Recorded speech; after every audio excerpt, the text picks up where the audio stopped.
Assalamualaikum warahmatullahi wabarakatuh. Waalaikumsalam warahmatullahi wabarakatuh. Teman-teman, dimanapun Anda berada, semoga selalu diberikan kesehatan, kekuatan, kebahagiaan, keceriaan, dan tetap semangat dalam menjalankan aktivitasnya. Amin. Baik teman-teman, pada kali ini saya akan bincang-bincang atau ngobrol santai bersama rekan kerja saya, sekaligus sahabat atau juga bisa dikatakan teman ya. Siapa dia?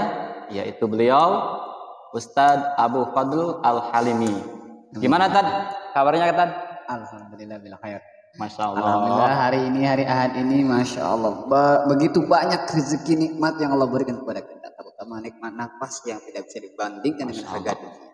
Nah teman-teman, kebetulan pada kali ini kita akan membahas atau mengobrolkan masalah tentang rezeki. Jadi tema kali ini atau topik kali ini yaitu masalah rezeki. Nah ini sangat menarik sekali ya. Kita bahas, kita simak bersama-sama. Tad, menurut antum gimana Tad? Banyak sekali kan orang itu yang mengejar dunia gitu kan. Bahkan sampai bisa dikatakan kufur nikmat gitu kan.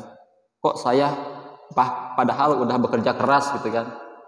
Dari pagi sampai sore bahkan sampai petang malam kerja keras tapi gak ada hasilnya gitu. Kok rezeki saya segini-gini aja gitu. Gimana menurut Ustaz? Bismillahirrahmanirrahim. Alhamdulillah, pertanyaannya begitu tertuju dengan apa yang saya maksud hari ini juga. Jadi kata beliau pertanyaannya, kenapa kita sudah bekerja keras dari pagi hingga malam tapi saja tidak mendapatkan apa yang kita inginkan, apa yang kita cita-citakan, apa yang kita sampaikan.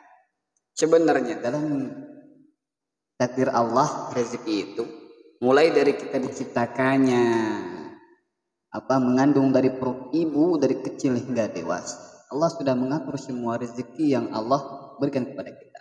Kita bekerja keras sehari pun ya tetap segitu rezekinya. Tetap segitu rezekinya. Hanya saja ikhtiar kita itu akan menjadikan buah pahala buat ladang nanti di akhirat. Mereka orang miskin, ya mungkin karena memang takdir rezekinya segitu. Mereka miskin bukan berarti mereka hina, tidak. Mereka mungkin bisa lebih mulia daripada kita. Kemuliaannya dari mana? Derajat mereka ditinggikan supaya mereka penghisabannya tidak lama, kecil. Nah, seharusnya mereka bersyukur karena orang-orang fakir ini mereka kebanyakan orang mati syahid karena memang kefakirannya yang sedikit dihisabnya. Ya.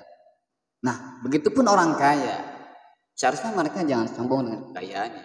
Kita keluar ke pantai, ke laut.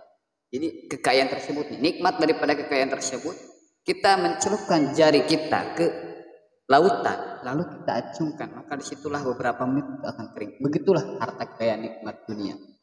Makanya jangan kita mengejar dunia karena dunia itu akan menjauhi kita. Tapi hinakanlah dunia dulu, baru nanti dunia akan mengejar kita. Bagaimana caranya ya? Bagaimana caranya supaya dunia itu mengejar kita?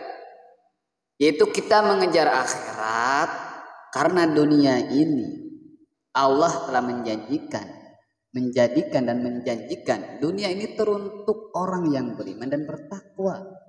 Teruntuk orang yang beriman dan bertakwa, dan teruntuk orang yang berkhidmat kepada agama. Nah, jadi apabila kita mengejar dunia, maka dunia akan semakin jauh seperti bayangan yang kita yang kejar akan semakin tidak terdapat. Kalau kita kembali mundur dari bayangan tersebut, maka bayangan tersebut akan mengikuti kita. Hinakanlah dunia, kata Syekh Abdul Qadir Al-Jailani. Hinakanlah dunia, maka dunia akan mengejar kita. Bahkan dunia pun akan baik. Sebelum kita mengejar akhirat, dunia tidak ada baiknya. Sebelum kita mengejar akhirat, dunia tidak ada baiknya. Selalu hina dan hina. Akan tetapi setelah kita mengejar akhirat, dunia akan ikut. Bahkan dunia pun akan baik dengan cara menyalurkan sedekah, infak. Dan bagaimanapun itu akan menjadi buah hasil kebaikan kita. Nah, adapun rezeki. Seharusnya kita kalau iman kepada Allah Ta'ala dan memilih untuk menuju ke akhirat, seharusnya kita lebih baik fakir sekarang, lebih baik langsa sekarang. Karena nelangsanya kita di dunia udah jelas hanya sebentar. Ar-Rahim, sifatnya Ar-Rahimnya Allah, penyayangnya Allah itu teruntuk orang yang beriman dikala di dunia, nanti buahnya di akhirat. Adapun kalau memang Ar-Rahim itu diberikan kepada orang-orang kafir, mereka akan berupa menjadi kesenangan, kebahagiaan. Nah, di situ maksudnya Allah memberikan Ar-Rahim. Apabila Ar-Rahim tersebut diberikan kepada orang kafir, maka akan berupa menjadi kesenangan, kebahagiaan. Tujuan di situ hanya untuk semakin jauh daripada hidayah Allah dan akan semakin dalam nerakanya Allah. Tapi kalau Ar-Rahim tersebut diberikan kepada orang fakir, miskin, orang Islam, bertakwa, orang beriman, itu akan berupa menjadi ujian dan cobaan. Dan maksud daripada di dalam ujian cobaan tersebut, itu Allah ingin menaikkan derajat kita. Mungkin karena kita pahalanya kurang sehingga Allah tambahkan pahalanya. Kalau memang di situ ada ujiannya berupa kesakitan, pahit dan sedih, bahkan satu duri tertusuk di dalam diri kita, akan menjadi pelemburan dosa. Nah, di sisi lain, Ar-Rahim ini untuk nanti di yaumil kiamah, bahkan di akhirat akan menjadikan penolong kita. Bila ada dosa di dalam diri kita, meskipun satu biji zarah, Allah akan kasih Ar-Rahim tersebut setelah dosa-dosa kita habis, lalu diangkat di dalam surga.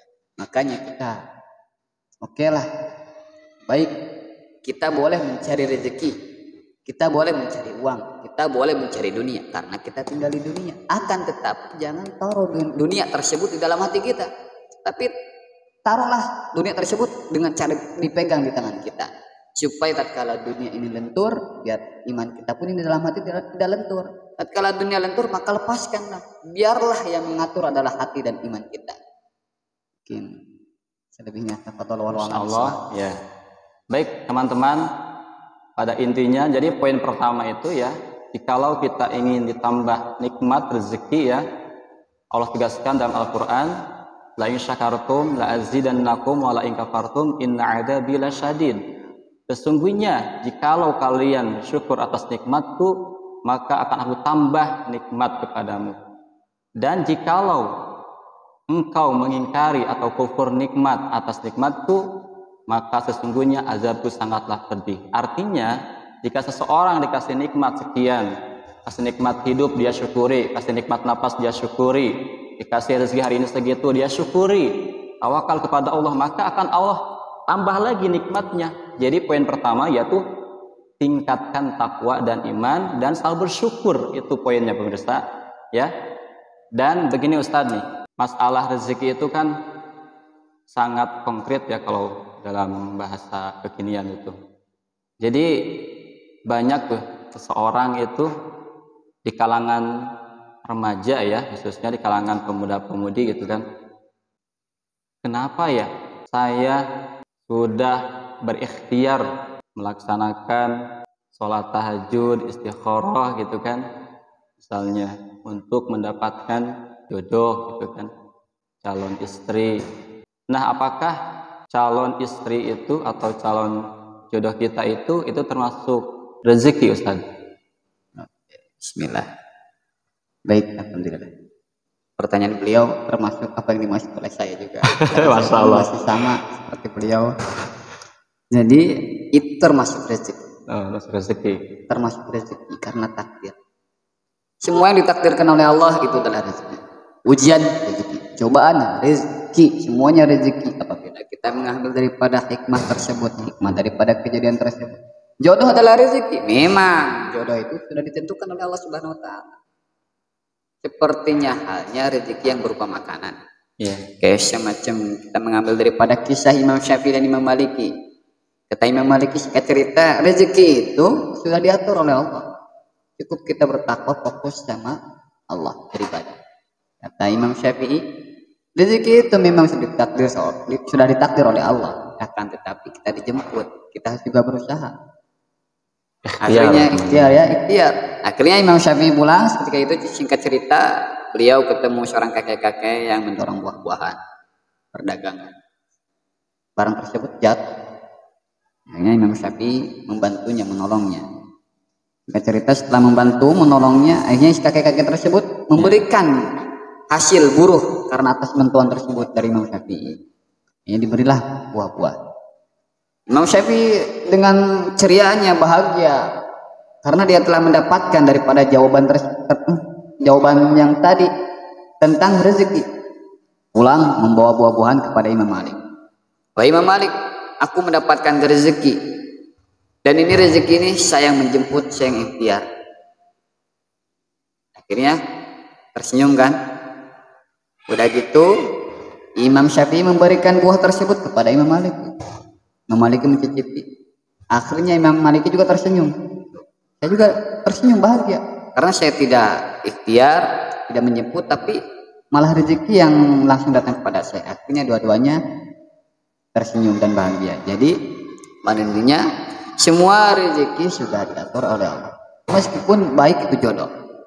Hanya mungkin saja bila kita menjemput dengan cara ikhtiar kita, terus kita tidak menghasilkan apa yang kita ikhtiarkan, itu akan menjadi sebuah pahala buat nanti. Pahala tersebut bisa jadi akan menjadikan bungkusan kebaikan buat nanti calon istri.